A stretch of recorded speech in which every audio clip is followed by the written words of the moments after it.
திருப்பாடல் 106. அல்லேலூயா. ஆண்டவருக்கு நன்றி செலுத்துங்கள், ஏனெனில் அவர் நல்லவர், என்றென்றும் உள்ளது அவரது பேரன்பு. ஆண்டவரின் வலிமை மிகு செயல்களை யாரால் இயம்ப இயலும்? அவர் தம் புகழை யாரால் விளம்பக்கூடும்? நீதிநெறி காப்போர் பேறு பெற்றோர், எப்போதும் நேரியதே செய்வோர் பேறு பெற்றோர். ஆண்டவரே, நீரும் மக்கள் மீது இரக்கம் காட்டும்போது என்னை நினைவு கூரும். அவர்களை நீர் விடுவிக்கும் போது எனக்கும் துணை செய்யும். நீர் தேர்ந்தெடுத்த மக்களின் நல்வாழ்வை நான் காணும்படி செய்யும். உம்முடைய மக்களின் மகிழ்ச்சியில் நானும் பங்கு கொள்ளும்படி செய்யும்.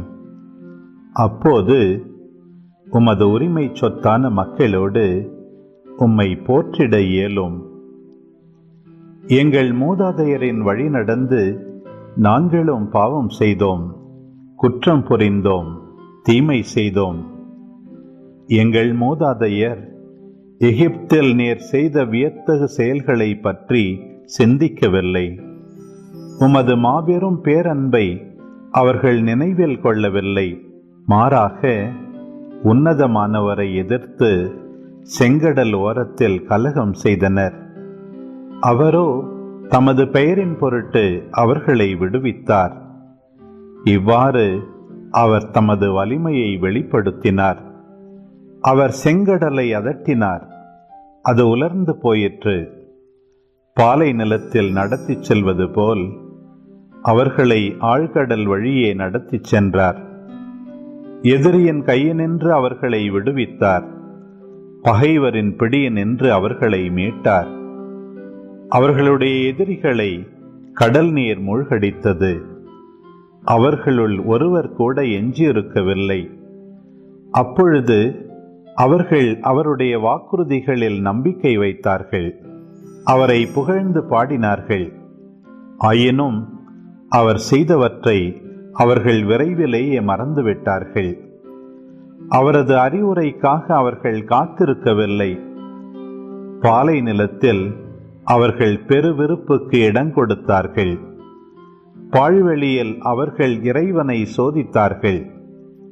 அவர்கள் கேட்டதை அவர் அவர்களுக்கு கொடுத்தார். அவர்களின் உயிரை அழிக்குமாறு அவர்கள் மீது நோயை அனுப்பினார். பாளையத்தில் இருக்கும்போது மோசேயின் மீதும் ஆண்டவருக்காக திருநிலை பெற்ற ஆரோன் மீதும் அவர்கள் பொறாமை கொண்டார்கள். நிலம் பிளந்து தாத்தானை விழுங்கியது. அபிராமின் கும்பலை அப்படியே புதைத்துவிட்டது. அக்கும்பலிடையே நெருப்பு கொழுந்துவிட்டு எரிந்தது. தீயோரை தீப்பிழம்பு எரித்தது. அவர்கள் ஓரேபில் ஒரு கன்றுக்குட்டியை செய்து கொண்டனர். வார்ப்பு சிலையை விழுந்து வணங்கினர். தங்கள் மாட்சிக்கு பதிலாக புல் தின்னும் காளையின் உருவத்தை செய்து கொண்டனர். தங்களை விடுவித்த இறைவனை மறந்தனர். எகிப்தில் பெரியன புரிந்தவரை மறந்தனர். காம் நாட்டில் அவர் செய்த வியத்தகு செயல்களை மறந்தனர். செங்கடலில் அவர் செய்த அச்சுறுத்தும் செயல்களையும் மறந்தனர். ஆகையால் அவர்களை அவர் அழித்து விடுவதாக கூறினார். ஆனால் அவரால் தேர்ந்து கொள்ளப்பட்ட மோசே அவர் முன் உடைமதில் காவலர் போல் நின்று அவரது கடுஞ்சினம் அவர்களை அழிக்காதவாறு தடுத்தார். அருமையான நாட்டை அவர்கள் இகழ்ந்தார்கள். அவரது வாக்குறுதியில் நம்பிக்கை கொள்ளவில்லை. அவர்கள் தங்களின் கூடாரங்களில் முறுமுறுத்தார்கள். ஆண்டவரின் குரலுக்கு செவி கொடுக்கவில்லை. ஆகவே அவர் அவர்களுக்கு எதிராக தம் கையை ஓங்கி, நான் உங்களை பாலை நிலத்தில் வீழ்ச்சியுறச் செய்வேன், உங்கள் வழிமரபினரை வேற்றினங்களிடையிலும் அந்நிய நாடுகளிலும் சிதறடிப்பேன் என்றார். பின்னர் அவர்கள் பாகால் பேயோரை பற்றி கொண்டார்கள். உயிரற்ற தெய்வங்களுக்கு பலியிட்டவற்றை உண்டார்கள். இவ்வாறு தங்கள் செய்கைகளினால் அவருக்கு சினமூட்டினார்கள். ஆகவே கொள்ளை நோய் அவர்களிடையே பரவிற்று. பினகாசு கொதித்தெழுந்து தலையிட்டதால் கொள்ளை நோய் நீங்கிற்று. இதனால் தலைமுறை தலைமுறையாக என்றென்றும் அவரது செயல் நீதியாக கருதப்பட்டது. மெரிபாவின் ஊற்றின் அருகில் அவருக்கு சினமூட்டினார்கள். அவர்களின் பொருட்டு மோசேக்கும் தீங்கு நேரிட்டது.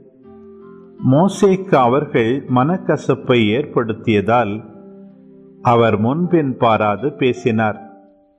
ஆண்டவர் இட்ட கட்டளைக்கு மாறாக மக்களினங்களை அவர்கள் அழிக்கவில்லை. வேற்றினத்தாரோடு கலந்துரவாடி அவர்களின் வழக்கங்களை கற்றுக்கொண்டனர். அவர்களின் தெய்வச் சிலைகளை தொழுதனர்.